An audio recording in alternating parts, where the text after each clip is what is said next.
그건 이제 성남의 특수한 사정 때문입니다. 네. 당초 저희가 이제 모라토리엄 선언을 해야 될 정도로 문제가 됐던 거는 이제 비공식 부채 이제 7,200억 정도, 7,285억이 발견이 되고 그 중에 제일 큰 게 이제 판교특별에게 5,400억 원 전입해서 사용한 것이었습니다. 근데 이거를 당시에 저희 생각으로는 연간 1,500억 정도씩 이제 해결해 나간다. 그러니까 현금으로 500억 정도를 절감하고 장기 지방채를 1,000억 정도씩 발행해서 한 5년 정도 이렇게 가면서 해결할 계획을 가지고 있었습니다. 그래서 그 계획을 당시에 발표한 게 나눠서 해결해 나가겠다고 한 게 모라토리엄 선언이었다는 것입니다. 근데 실제로 제 시정을 맡아서 해보니까 저희가 예상했던 것보다는 훨씬 그 절감할 영역이 좀 많아져서 당초 연간 500억 정도씩을 절감하기로 했던 게 실제로는 약 1,500억에서 1,700억 정도까지 절감이 됐고, 그러니까 뭐 긴축 예산 편성에 따른 이제 여유 예산을 만들어낸 거죠.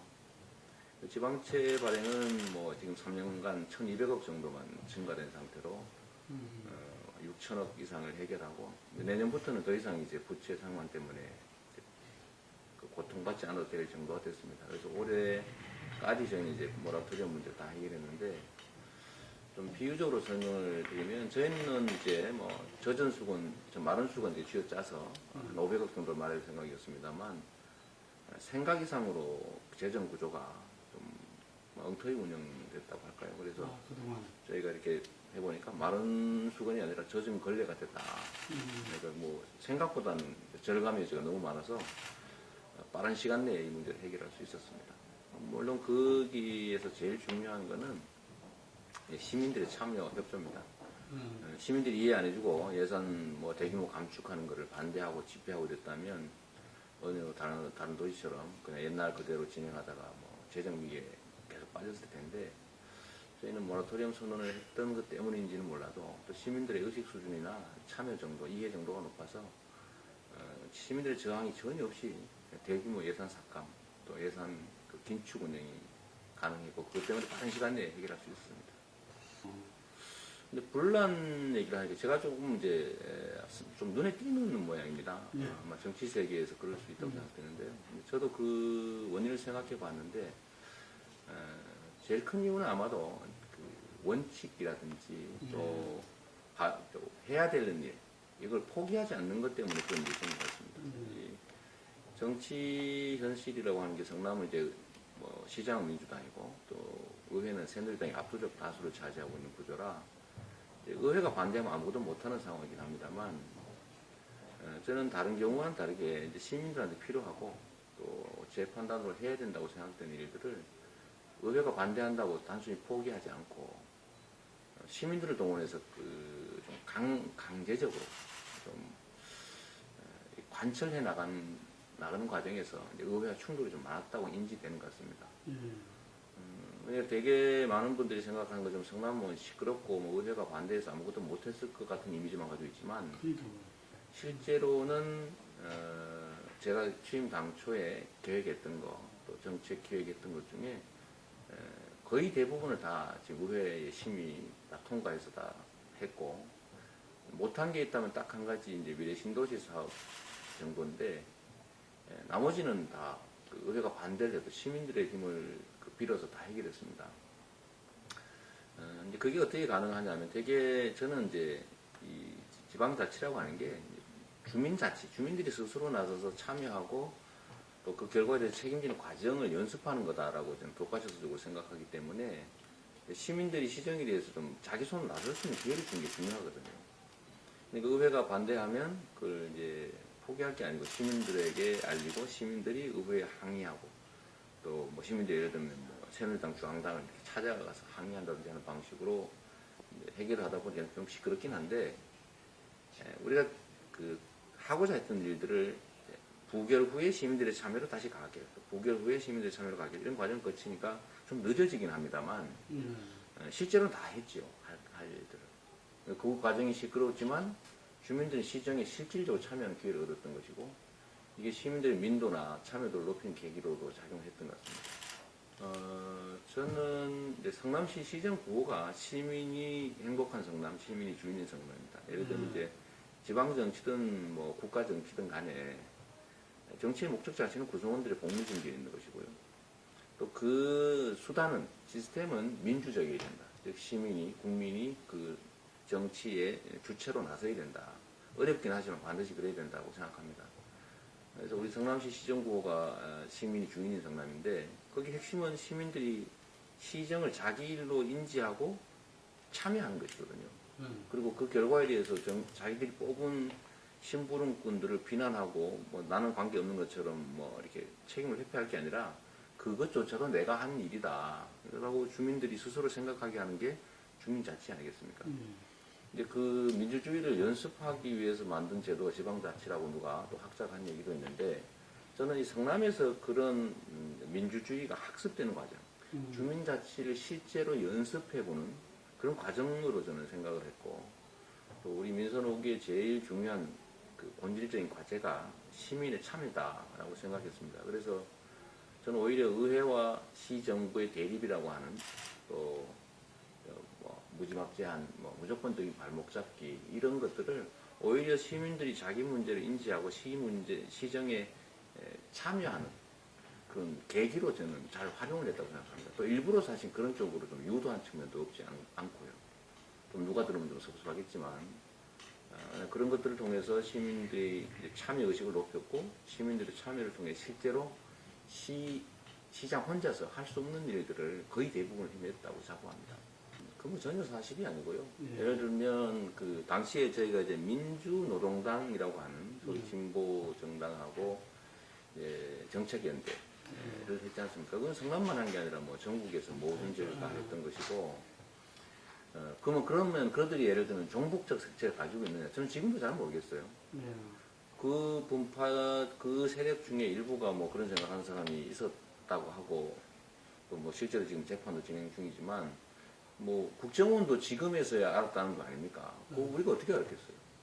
저는, 예를 들면 뭐 비민주적이고, 반인권적이고, 또 뭐 3대 서해습이라고 하는 뭐 희극 같은 정치 체제를 유지하는 북한을 추종한다. 이런 의미에서 저를 뭐, 예를 들면 종북 세력, 또는 어떤 사람을 종북 인물이다라고 하는 것 자체는 극히 명예훼손적인 얘기다. 정신병자라고 하는 욕하는 거와 똑같다고 저는 생각합니다.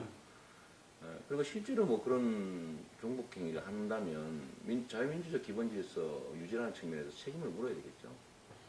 근데 그거를 예를 들면 종북 문제를 가지고 아무한테나 종북 이렇게 근거 없이 공격해서 정치적으로 활용하는 것은 그 행위 자체가 가장 안보를 위협하는 그야말로 종북 행위다. 저는 그렇게 생각하죠. 그래서 우리도 이제 그런 뭐 성남이 지역적으로 그러니까 성남도 많지 않겠느냐라고 의심도 뭐 하고 또 주장도 하고 공격도 합니다만 지금까지 드러난 것을 봐서도 아시겠지만 사실 전혀 그렇지가 않아요. 예를 들면 우리가 뭐 사람을 써준 게 있습니까? 어디 오히려 딴 지역에 그런 얘기가 나오지만 성남에 그런 사람이 없거든요.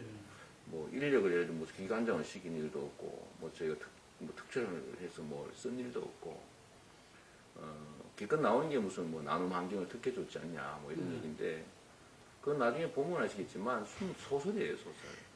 사회적 기업에 70명이 넘는 사회적 기업 구성원 중에 그 옛날 민노당에 관여했던 사람이 뭐 두세 명 들어있다는 이유로 그걸 그 사람들 거라고 할 수도 없는 거고 이건 사회적 기업의 특성인데 또 그 사람들이 그렇다고 해서 나머지 전부를 무슨 종북 기업이다 이렇게 할 수도 없는 거고 또 그걸 왜 그러면 그때 당시에 그 사람들이 그런 걸 몰랐냐라고 얘기한다면 우리가 무슨 뭐 사상 검증할 권한이 있는 사람들도 아니고 근데 그걸 예를 들면 그 사람들이기 때문에 빼야 된다는 거라면 사실 그 월권이고요.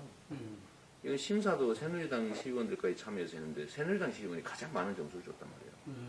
만점 줬어요 만점. 너무 잘해가지고. 그럼 그 사람이 더 종북 아닙니까? 저는 심사에 관여도 못하는 사람인데 그래서 이 나눔 환경에 특혜를 줬다는 문제는 이제 지금 현재 소송 중이고 어불성설인데 저는 이런 방식으로 예를 들면 종북이라고 하는 걸 가지고 정치적 공격의 수단으로 사용하는 행위 자체가 저는 가장 나쁜 안보 침해 행위라고 생각해요. 저는 뭐 예를 들면 이 제도 자체에 어떤 문제가 있다기보다는요. 이 제도가 실제로 운영되는 과정에서 잘못 운영되다 보니까 그 제도 자체가 비난받는다고 생각합니다. 정당 공천 제도는 사실은 이제 초기에 이제 그 무공천 당시에 생겼던 뭐 토호화의 문제를 이제 뭐 시정하고 극복하기 위한 새로운 제도로 나온 거 아니겠습니까? 당시에는 타당성이 있었겠지요. 근데 지금은 정당 공천 제도라고 하는 것 자체가 시민들의 이 참여 주권을 사실상 박탈하는 그 나쁜 작용을 하기 때문에 그 제도 자체를 비난하는 상황에 사실 이르렀던 거죠. 예를 들면 지금 두 가지 문제가 있지 않습니까? 하나는 공천을 하지 않았을 경우에 이제 토호화될 가능성, 뭐 지역 기득권화 될 가능성에 문제가 있다. 그럼 공천했을 경우 생기는 문제는 뭐냐? 시민들의 그 선출 권한, 참여 자치 권한이 빼앗긴다는 거 아닙니까? 지금의 문제가 뭐예요? 예를 들면 지방의 경우에는 그 일당 독재가 사실상 이루어진 지방에서 그 일당이 공천하면 공천 자체가 당선이고 공천 배제 자체가 정치로부터 배제를 의미하는데 그러니까 그 제도 자체의 문제를 제기당하게 되는 거죠. 결국은 이제 정치에 완전히 예속되고 시민들은 공천된 사람에 대해서 거의 찬반 투표하다시피 하니까 다 찬성되고 선택권이 없는 거죠. 그래서 생기는 문제가 공직자들이 시민을 위해 봉사하는 게 아니라 결국 당을 위해 봉사하는 상황이 발생했습니다. 근데 이게 이제 수도권에서 좀 확대됐는데 이번 선거를 계기로 그게 이제 문제된 게 수도권에서는 기초 의원들입니다. 전에는 기초 의원들을 그 한성원 한 명을 뽑았으니까 당이 공천을 하더라도 수도권에서는 이 사람이 잘하나 못하나를 시민의 검증을 실제로 거치게 됩니다. 왜냐하면 양당이 그 비슷비슷한 그 세력을 가지고 있기 때문에. 그런데 이거를 어느 날 2인 선곡으로 거의 다 바꿔버린 거 아닙니까? 그러니까 그 소위 이 거대 정당 둘이서 한 명씩 공천하면 100% 당선되고 공천 안 하면 100% 배제되는 이 나쁜 측면들이 부각되게 됐는데 이렇게 해놓으니까 결국은 이 뽑힌 시의원 기초의원들이 시민들을 전혀 뭐 고려하지 않습니다. 시민들도 실제로 선택권을 박탈당했고요. 둘 중에 하나 되는 거니까. 그러니까 이 사람들도 시민들을 고려하는 게 아니라 당의 공천에만 신경 쓰고 결국 당이라고 하는 입장이 그 가장 우선적인 영향을 행사하게 된 거죠. 그러니까 이게 주민이 참여해서 주민이 스스로 책임진다고 하는 지방자치를 근본에서 부정하게 된 거예요. 이 소위 공천제도의 가장 나쁜 점이 극단적으로 나타나게 된 거죠. 결국은 핵심은 저는 그런 거라고 봅니다. 시민들이 주체적으로 참여해서 선택권을 행사할 수 있는 제도냐 아니냐. 이게 핵심이 아닙니까? 지금은 특히 기초의원 2인 공천제, 그 다음에 지방의 공천제도 이런 것들에서 정당 공천체의 폐해가 너무 극단적으로 나타나고 있는 거죠. 시민들 안중에 없어요. 특히 성남이 그랬다는 거죠. 근데 예외적으로 예를 들면 대규모 수도권에 실질적으로 정당 경쟁이 이루어지는 수도권의 대규모 시장, 군수, 구청장, 시장, 구청장 이런 정도겠죠. 이런 정도는 사실은 실질 경쟁이 이루어집니다. 공천을 해도. 이럴 땐 별로 문제가 없어요. 문제는 비중이 어느 게 크냐는 거죠. 현실적으로. 예를 들면 저기 일당 독재가 사실상 이루어지고 있는 지방. 수도권 중에서도 2인 선거구제의 기초의원. 이게 상당 부분을 차지하고 이제 뭐 시장, 구청장들의 실질 경쟁이 이루어진다고 하면 또 비중이 적다 보니까 그렇다 이걸 둘로 쪼개가지고 요건 이렇게 하고 저건 저렇게 할 수가 없지 않습니까? 제도라고 하는 게 일률적이어야 되니까 이 두 가지 비중을 비교해 보면 결국은 정당 공천제의 폐해가 시민의 자치 주권을 박탈하고 또 이 선출직 공직자들로 하여금 시민이 아니라 정당의 그 이익에 복무하게 하는 그 부작용이 너무 크기 때문에 지금은 해야 된다 말아야 된다를 선택해야 된다면 저는 공천을 폐지하는 게 맞다고 봅니다. 그러나 좀 더 근원적으로 얘기하면 그 실질 경쟁을 회복하는 방향으로 가야 된다. 어떤 일이든 간에. 저는 그런 생각을 갖고 있습니다. 굳이 선택해야 된다면 해야 되지만 사실 그렇게 선택해야 되는지 제도를 실질 경쟁이 가능하도록 보완하면 저는 정당공천제도 큰 문제 없다고 생각하죠. 말씀드렸던 실질적인 시민들의 선택권 행사가 박탈되는 경우가 문제예요. 예를 들면 성남시장을 예를 들면 그 무공천한다. 그럼 저 같은 사람이 이기긴 하겠지만 사실 웃기잖아요. 이 백만 도시에 예산이 2조 3천억을 넘고 거의 뭐 광역시도에 버금가는 도시를 기초단체라는 이유로 공천 배제를 해버리면 저는 유리하겠죠. 그러나 이건 사실 제도로서 사실 옳지는 않아요. 책임 정치가. 그 책임 정치가 쉽지 않죠. 그런데 그러면 요걸 뺀 나머지는 뭐 어떠냐. 저기 시골로 가면 일개 국회의원 밑에 막 군수가 4명이나 되고 말이에요. 근데 거기는 군수나 이런 자치단체장들은 사실은 국회의원의 거의 뭐 집사들 아닙니까? 공천에서 배제되면 완전히 아웃이고, 공천되면 100% 당선인데, 이 시정을, 예를 들면 시민들을 위해서 하는 게 아니라 반드시 공천권자를 위해서 하게 돼 있어요. 이 부작용이 너무 큰 거죠. 그러니까 어쨌든 이런 부작용을 제어할 수 있는 방법, 그야말로 이제 시민들의 자치권, 자치주권, 선출권, 선택권을 뺏지 않는 방안을 어떻게든 강구해내야 됩니다. 그러니까 뭐 예를 들면 제도라고 하는 게 두 가지가, 예를 들면 뭐 공천하냐 안 하냐, 이게 둘 중에 선택해 나가야 된다면 공천하기도 했다가 안 하기도 했다가 하기도 이게 좀 이렇게 바꿔주는 것도 좀 방법인 것 같아요. 예를 들면 새누리당이 뭐 한때 얘기했던 것처럼 한 3번 정도 공천 안 하는 걸 해보고 또 필요하면 또 하자. 뭐 저는 그것도 나름대로 합리적인 아니라고 생각하는데, 그러나 저는 그 안 될 거다 이렇게 생각하고 있지요. 기득권을 버리기 어려울 겁니다.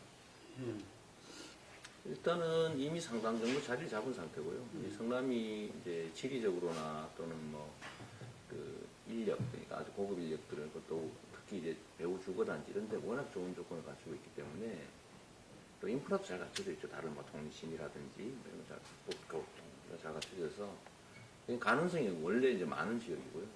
판교테크노밸리가 입주하기 전에도 이미 성남은 하이테크밸리라든지 뭐 야타밸리 같은 또뭐 정자동 이런 데가 이미 콘텐츠, IT, BT 뭐 이런 그 첨단 그 벤처 산업들이 이미 많이 잘 잡고 있었어요. 거기에 전국에서 이제 내노라고 하는 이제 IT 콘텐츠 업체들이 이제 판교테크노밸리 대거 이제 입주하게 되면서 저희가 집중 효과를 상당히 누릴 수 있게 됐습니다. 저희는 이제 그런 쪽으로 계속 이렇게 정책 방향을 정하고 계속 이렇게 지원하고 밀어가고 있는데, 저는 이제 여러 가지 객관적인 조건들이 판교테크노밸리를 중심으로 한 이 성남 이 일대가 우리나라 IT 콘텐츠 산업의 중심지로 자리 잡을 수밖에 없다고 생각합니다. 또 그렇게 가야 되고요.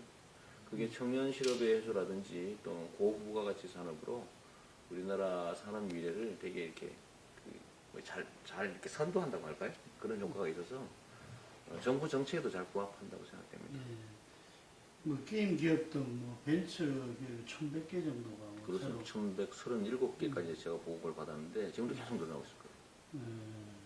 그리고 게임 산업은 메이저 업체 4개가 지금 성남에 와 있고, 아마 게임 매출, 그러니까 우리나라 게임 산업 매출의 현재 50%를 저희가 담당하게 되는데 한 60%까지 늘어날 거라고 예상합니다. 일단 성남 보호관찰소에 대한 주민들의 반대, 이건 이제 좀 일종의 뭐 거의 그 민중 혁명 비슷한 양상으로 나타났지 않습니까? 막 2, 3일 사이에 뭐 수천 명이 그 강렬하게 반대하는. 저는 그거를 님비로 보면 안 된다고 생각합니다. 그거는 사회적인 약자들, 사실 분당도 약자도 아니었죠. 어떤 특정 사업으로 인해서 특정하게 피해를 보는 주민들이 거기에 반대 의견 내는 거를 님비다라고 비난하고 그 입을 봉쇄하는 거는 저는 매우 비민주적인 처사라고 생각하거든요. 사회 공동체 전체를 위해서 필요한 시설이나 정책들을 특정 지역의 특정인들이 감수하는 피해를 입어야 된다면 그 이익을 보는 전체가 그 손실 보는 데 대해서 특별한 보상을 해서 공감할 수 있게 해줘야 되는 거 아니겠어요? 사회적으로 봤을 때. 너 일방적으로 너는 감수해라. 누구의 권한으로 누가 그렇게 강요할 수 있습니까? 그저 옳지 않다고 생각하거든요. 민주사회라고 하는 것이 각자 자기의 주장을 하고 자기 정당한 주장들이 서로 충돌되면 합리적으로 조정 중재되고 부족한 데 메워주고 이렇게 해서 이제 의견 수렴하고 조정해가는 과정이어야 되는 거라고 생각합니다. 그런데 이번 보호관찰소 문제는 이 야밤에 갑자기 그 다른 사람이 알지도 못하는 사이에 그 기습적으로 이렇게 가고 그게 또 주민들 반대라는 이유로 여러 군데를 이미 그전에 떠돌아다닌 전력이 있기 때문에 이제 그 해당 지역 주민들은 그게 뭐 심각한 문제가 있나 보다 생각할 수밖에 없는 거죠. 그리고 이걸 자기가 못 막으면 다른 사람은 다 자기들 힘으로 막았는데 못 막으면 바보가 되는 거예요. 이 지역 자존심 문제도 생기는 거고 그다음 불안감도 크고 이런 상태에서 주민들한테 사전 설명 또 동의도 구하지 않고 논의도 안 한 상태에서 갑자기 기습적으로 이전하면 반대 안 하는 게 이상하죠. 아무리 가까운 친구라도 새벽 4시에 복면하고 확 집에 들어가면요 주인 놀라고 내쫓게 돼 있습니다. 근데 그걸 가지고 너 왜 내쫓았냐 친구인데 확인도 안 해보고 이렇게 비난하면 안 되는 거죠. 근데 이걸 님비라고 비난할 일은 아니고 다만 이게 성남에는 꼭 있어야 될 시설이니까 주민들과 꼭 공개적인 토론을 통해서 과장되어 있는 위험성이나 불안감을 좀 최소화시키고 그걸 어딘가에 우리가 이렇게 자리 잡게 할 때 그 해당 지역 주민들한테 설명도 하되 부족하고 반대하는 요소들은 다른 인센티브를 주거나 이런 방식으로 이렇게 충족을 시켜주면서 동의를 끌어내는 게 맞다고 생각합니다. 저는 이게 뭐 실제로 내용을 들여다보면 경찰서에 출입하는 그 범죄자들보다도 숫자도 적고 위험성도 더 적거든요, 사실. 그러지 않습니까? 뭐 강도, 강간범 이런 사람들 경찰서에 불구속 상태에서 불려다니면서 조사받다가 나중에 결국 구속되는데 그런데 그 사람들 처벌받고 난 다음에 처벌 끝나고 난 다음에 감시하는 거예요. 그 구속되기 전 단계 경찰서, 검찰청 출입하는 거 비교해 보면 사실 더 위험성이 적죠. 이건 이미 확인된 사람들이니까요. 근데 그런데 그 경찰서보다 더 위험한 것처럼 오해하게 된 겁니다. 그러니까 이거를 이해시키고 또 특정한 지역에 만약에 뭐 이런 시설을 하게 된다면 위험 요소를 좀 제거하고 또 다른 부분을 설득하고 또 그것도 싫으니까 그럼 주민들이 불안하지 않도록 무슨 경호, 경비 인력을 늘려주거나 아니면 그 지역에 뭐 특별한 혜택을 주거나 이렇게 해서 독립받아야 된다고 생각하고 실제로 이제 저희는 법무부하고 성남시하고 협의를 좀 해서 기구를 만들기로 했어요. 하기로 해서. 그래서 성남시 어딘가에 둘 때 위치를 구하는 주민들의 동의를 받아서 하기로 합의되어 있고요. 지금 그 논의를 공개적으로 할 사람들을 모집하고 있는데 지금 한 일주일 만에 한 400명이 신청했습니다. 같이 논의하겠다는 거예요. 지금 그 보호관찰소가 서현동에서 떠나긴 떠났는데 어디 가는지 모릅니다. 공중 부양 상태인데 어디로 낙하할지 알 수가 없어요. 그러니까 모든 사람이 우리 집 앞에 낙하하지 않을까 불안해하고 있는 거죠. 이 낙하 지점을 저희가 잘 골라서 안정적으로 잘 한짝시키는 게 그건 시민이 같이 논의해서 제가 이제 해야 될 일이죠. 그게 책임지는 태도라고 생각합니다. 예. 성남은 뭐 아시는 대로 대한민국의 그 개발 역사가 그대로 녹아 있습니다. 번시가지 빈민들 강제 수용하기 위해서 만든 그야말로 그 천막촌 아니었습니까? 분당은 강남에 고급 주택 수요를 충족시키기 위해서 만들었던 신도시고 또 판교 신도시도 마찬가지고 지금 유리 신도시까지 있는데 이 도시 개발의 역사가 그 빈민을 위한 그 철거민촌, 고급 주택 수요를 위한 부자촌 이걸 두 개를 동시에 성남이라고 하는데 섞어 넣어놔서 본질적으로 바닥에 대립 갈등적 요소가 갈려 있습니다. 불리하다 이런 말도 있어요. 뭐 독립운동도 많이 하고 그랬죠. 뭐 그 깃발로 국회의원을 몇 번씩 하신 분도 계시니까. 근데 그건 이제 지금은 거의 사라졌고요. 또 그러면 안 되고 서로 못 사는 집이라고 해서 또 잘 사는 집하고 다 분리해서 따로따로 살면 공동체라고 하는 게 완전히 의미가 없어지죠. 남북은 왜 통일하며 동서는 왜 화합해야 되고 아니 40평 아파트 사는 사람하고 20평 아파트 사는 사람은 왜 같은 동네에서 같은 세금 쓰면서 살아야 됩니까? 이렇게 생각하면 공동체가 다 깨다는 얘기인데 성남시라고 하는 하나의 지역 내에서 이미 하나의 공동체로 살고 있기 때문에 조화롭게 서로 인정하고 또 억강부약해 가면서 살아야죠. 그런데 쉽지는 않죠. 그러니까 제일 중요한 게 분당에서 돈 많이 벌어서 세금 많이 내는데 본시가지에다 돈 많이 쓰는 거 아니냐라는 우리 신도시 주민들의 불만, 또 남의 집 앞마당에 와서 집 지어놓고 살만하니까 끔끗자는 거냐라고 하는 본시가지 주민들의 반감, 이런 것들이 바닥에 쭉 흐르고 있어서 가끔씩 충돌의 양상이 나타납니다. 그런데 이걸 해결하는 방법은 논리적으로 간단합니다. 그러니까 본시가지의 주거 환경 또 도시 환경 수준을 업그레이드하는 게 방법이지 않습니까? 근데 문제는 이걸 하기 위한 돈이 필요하고 그걸 예산에 투자하면 아까 얘기했던 그 문제가 또 발생하는 거죠. 왜 세금까지 거기다 투자하는 이런 얘기 자꾸 나오니까 제가 하고 있는 일 중에 하나는 새로운 재원을 만들어서 본시가지 주거 도시 환경을 획기적으로 개선한다. 그래서 저희가 하고 있는 게 이제 도시공사를 통한 개발 사업들입니다. 여기 시골과 달라서 성남 분당 지역은요 토지 개발에 따른 이익이 상당히 많습니다. 이게 너무 과밀하기 때문에 개발 가능 용지가 그리 많이 남아있지도 않고 뭐 이미 하나 논밭으로 남아 있는 거 조금씩 있는데 뭐 그런 거 한 50만 평 정도 될 것 같아요.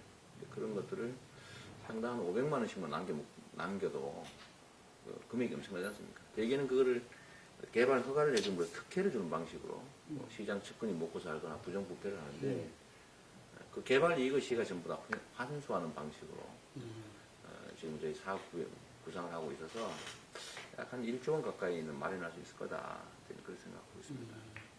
그 개발 이익을 시민사회가 좀 환수해서 좀 낙후 지역에 투자해서 이제 주거 환경, 도시 환경 균형을 맞춰주면 그런 갈등 요소들이 상당히 많이 이제 줄어들겠죠. 그리고 하나 더 해야 될 게 이제 그런 객관적인 환경뿐만이 아니고 예를 들면 문화, 예술, 체육, 우리가 이제 일화, 스포츠단, 인수하는 이런 것도 돈이 좀 들긴 하지만 그 시민들이 하나의 깃발 아래 모여서 함께 그 목소리를 낼 수 있는 이 통합의 그 기제로서 역할을 하게 될 거거든요. 그런 그 조치들도 동시에 또 해 나가야 되는 거죠. 지난번에 안현수는 어려워서 그때 안현수는 이제 저희가 이제 그 빙상단을 해체하다 보니까 빙상단뿐만이 아니라 거의 그때 상당히 많이 뭐 엄청나게 많은 수를 했죠. 저희가 약 100명, 120명 가량의 1년에 80몇 억 정도를 주면서 직장운동부라고 해서 이제 고용을 하고 있었던 건데요. 근데 이 사람들이 1년에 해야 뭐 교통미체전 3일 나가는 게 다란 말이에요. 그래서 예산도 없고 저희가 예산 절감을 해서 빚을 갚아야 되는데 특정인을 고려한 게 아니고 필요한 최소한을 남기고 다 저희가 팀을 해체했습니다. 그 필수 팀이 학기는 성남 아니면 할 데가 없고요. 또 뭐 있습니까? 그 세 개인가 이렇게 남겼는데 그건 뭐 불가피한 팀들이에요. 성남만 할 수 있는 그 뭐 펜싱 이런 거. 펜싱 몇 명 안 되고 돈 적게 들고 많이 하는 거죠. 그런 걸 하다 보니까 이제 빙상단이 해체됐는데 뭐 그건 특정인을 뭐 겨냥한 건 아니고 불가피했습니다. 지금 다시 빙상단 다시 창단해요. 아, 그렇습니다. 필요 다 이제 창단했기 때문에 저희가 그런 게 많이 도움이 되죠. 예를 들면 이제 우리가 시정을 직접 맡기 전에는 이제 감시 운동을 했고 감시 운동의 주력은 이제 시민들이었으니까요. 앞으로도 저는 이런 방식으로 제가 맡는 무슨 일을 하든 간에 시민들 속에서 시민들의 힘으로 해나간다. 똑같은 결과를 우리가 이렇게 기대하더라도 쉽게 하는 것보다는 시민들을 통해서 하는 게 시민들의 자치 역량을 강화하는 효과가 있다고 생각합니다. 좀 더디더라도. 더디더라도. 네. 똑같은 결과가 난다면 저는 이제 우회해서 시민들의 참여를 통해서 하는 방식을 저는 선호합니다. 저는 국가도 그렇게 해야 된다고 생각하죠. 그래서 정보가 공개되고 또 선출 집들과 선출한 주권자들 사이에 소통 통로는 언제나 열려 있어야 되고 그 열린 공간들에서 전달되는 민의가 시정과 국정에 그대로 반영될 수 있게 하는 이게 그야말로 살아있는 민주주의 아닙니까? 그리고 문제가 생겼을 때 숨기거나 일방적으로 결정하지 않고 다 토론하면요 다 해결돼요. 저는 이제 성남시정을 맡으면서 그걸 이제 확신을 가졌는데 보시다시피 다른 아마 시장, 군수, 군청장 앞에 가면 좀 대모하느라고 날릴 겁니다. 없잖아요. 왜 없을까요? 저는 정치인들이 생각하는 시민들의 수준이 실제보다는 훨씬 더 낮다는 거예요. 실제 정치인이 생각하는 것보다 시민들 수준이 훨씬 높다는 거예요. 지금 여기도 없는 이유는요, 원래부터 없었던 게 아니고 처음에 많았죠. 이제 합리적으로 대화하고 토론하고 다 터놓고 안 되는 건 안 된다, 되는 건 된다. 논리적으로 토론하다 보니까 다 없어져 버린 거예요. 되는 건 하고 안 할 이유가 없잖아요. 안 되는 건 안 된다고 그 정리하고 괜히 막 힘으로 밀어붙여봐야 안 되는 건 안 된다. 될 것도 뭐 안 만났다고 안 되지 않는다. 이런 걸 명확하게 우리가 선을 탁 그어주고 되는 건 되는 거고 안 되는 건 안 되는 거예요. 친소관계나 또는 목소리 크기에 따라 결론이 다르지 않다는 걸 시민들이 믿게 되는 순간이에요. 그런 거 하지 않아요. 뭘 하겠습니까? 지금 그래서 다 없어졌죠. 저는 앞으로도 이제 시민들의 그 수준이라고 그럴까요? 이거 믿고 저는 뭐든지 해나갈 자신이 있습니다. 누구나 새 거 기다리지 않나요? 모든 면에서. 근데 잘 없지요. 있으면 안 했겠어요. 기대는 많은 것 같아요. 또 기존의 정치권이 그 기대를 충분히 충족시키지 못했던 것도 맞고, 그러니까 뭔가 새로운 걸 기대하는 국민들의 기대도 크고, 그래서 뭔 새거, 그런 새 정치 이런 게 이제 그 안철수 현상이라고 하는 거 만들어낸 거 아니겠습니까? 내년 저도 잘 모르겠어요. 저야 뭐 민주당 당원이니까 민주당으로 출마할 거고, 하게 된다면 뭐 당적을 교체해가면서 해야 될 뚜렷한 내용을 저는 잘 발견 못하겠어요. 그야말로. 저는 아까 말씀드렸던 대로 이제 시민들의 의사가 제대로 관철되는, 그리고 이제 정치 체제 자체가 시민이나 국민의 복리 증진이라고 하는 목표에 맞게 운영되게 하는 게 제 뭐 정치적 신념인데, 그게 예를 들면 그 어떤 정당 그걸로 가능할지는 저는 사실 좀 의문이에요. 결국 사람의 문제라는 거죠. 모르겠어요. 안철수 신당 얘기는 많은데 저는 그 생각 들더라고요. 안철수 신당이라고 가정해서 물어보면 모든 정당 구성원이 안철수인 걸 전제로 물어보는 거 아닙니까? 사람은 그렇게 판단하는 거 아니에요. 근데 민주당 이렇게 물으면 어떻게 돼요? 온갖 사람이 다 섞여 있잖아요. 저는 그 비교하면 안 된다고 생각해요. 구체의 사람이 나왔을 때. 그렇죠. 그래야 판단을 하지.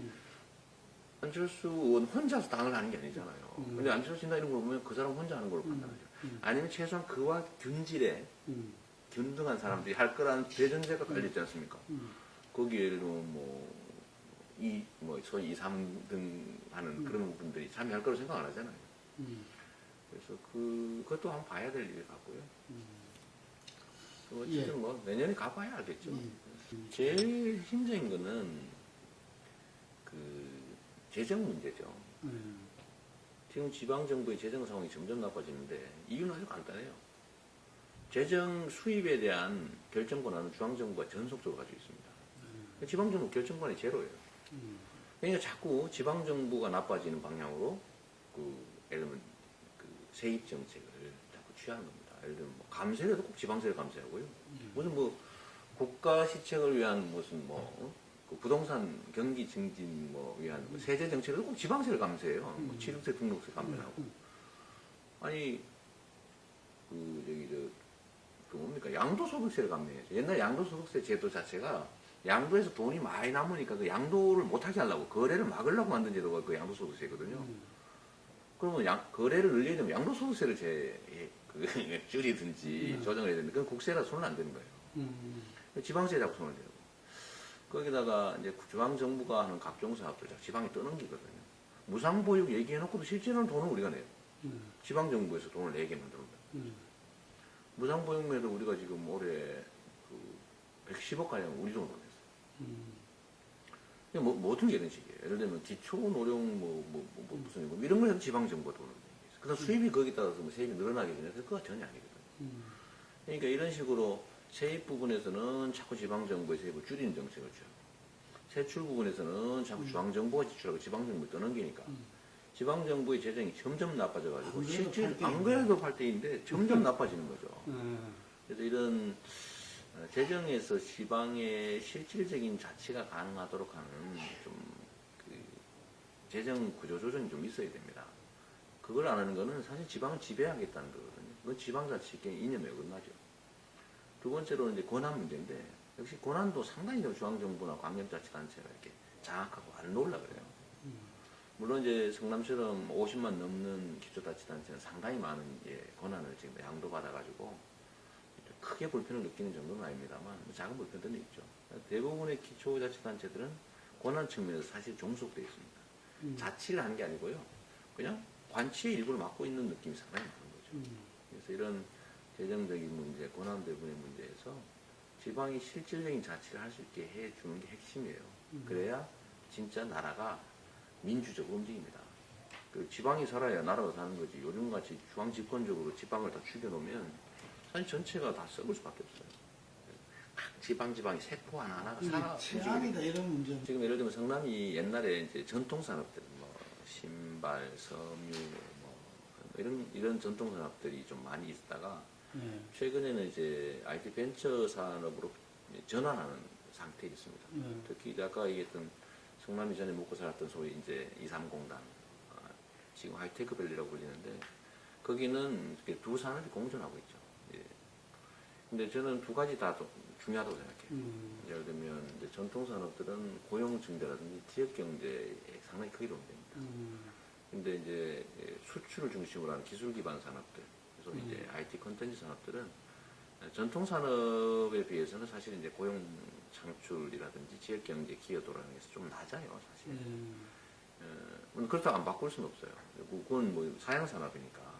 그래서 이 두 가지가 좀 병존해야 되고, 그 중에서도 아까 말씀드렸던 대로 이제 IT 콘텐츠 산업들이 부가가치도 높고, 또 특히 젊은 층, 좋은 일자리 창출에 크게 도움이 되니까 그쪽 방향으로 가야 된다. 뭐 그런 거죠. 그리고 이제 거기에 우리 기초단체로는 성남산업진흥재단이라고 하는 기업 지원을 전담하는 기관을 거의 유일하게 가지고 있고, 그 지원 금액은 뭐 거의 300억에 가까우니까요. 엄청나게 투자하고 있습니다. 그런 것들이 상당히 크게 효과를 보고 있는 상태죠. 저는 이제 그 SNS 활용 두 가지 측면에 생각하는데, 하나는 이제 그야말로 소통 수단이죠. 정치의 가장 근본은 소통이고,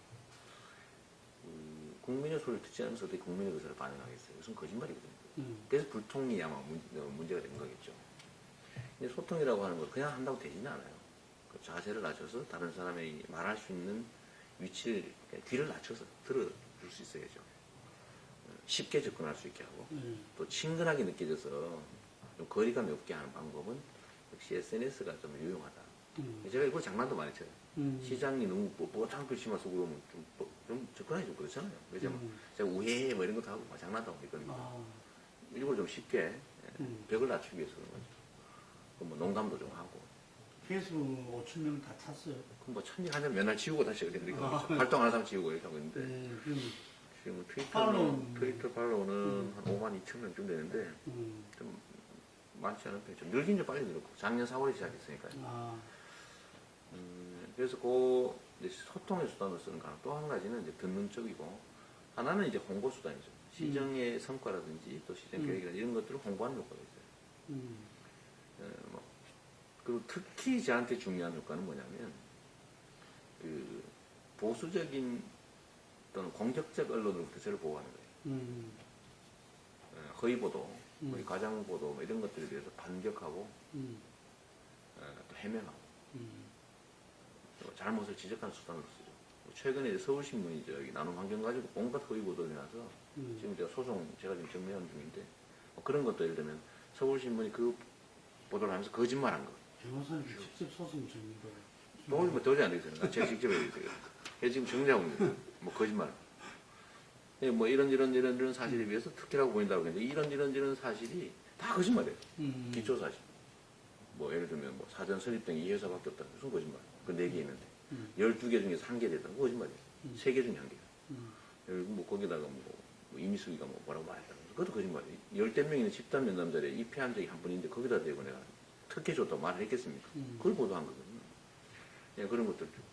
근데 이것들을 저희가 기존 제도 언론에다 의뢰하면 안 써주잖아요. 우리나라 직접 하겠다 이러거든요. 그러니까 우리 팔로워들 또 열성적인 팔로워들이 많으니까 이런 것들을 이제 해명하고 반격하는. 미투 막 하겠네요. 그죠. 상당히 많이 들어오죠. 그래서 그런 수단으로 씁니다. 제가 얼마 전에 한번 써먹었어요. 딱 한 번만 한 개 써먹었죠. 나눔 환경 가지고 자꾸 심사를 잘못해서 못 걸러냈다 이런 취지인데, 우리가 그 사람들이 뭐 종북 성향을 가지고 있는지 뭐 응하는 사람들이 어떻게 아냐 그거를 심사를 하는데, 이름도 가리고 심사를 했는데, 그래 우리는 심사해서 일거리 줬다고 치자. 일한 대가 준 거 아니냐, 용역이. 니네들은 사회적 기업 선정해가지고 경기도가 심사했거든요. 예비 심사했고, 노동부가 본심사해가지고 사회적 기업 지정했지 않냐. 니네들도 심사해서 너희들은 보조금을 줬다 일도 안 했는데 그거 공작금이다 그러면. 내가 그때 그래가지고 한번 했죠. 내가 나눔 환경 일감 준 게 종북이면은 보조금 준 MB하고 김문수는 고첩이다.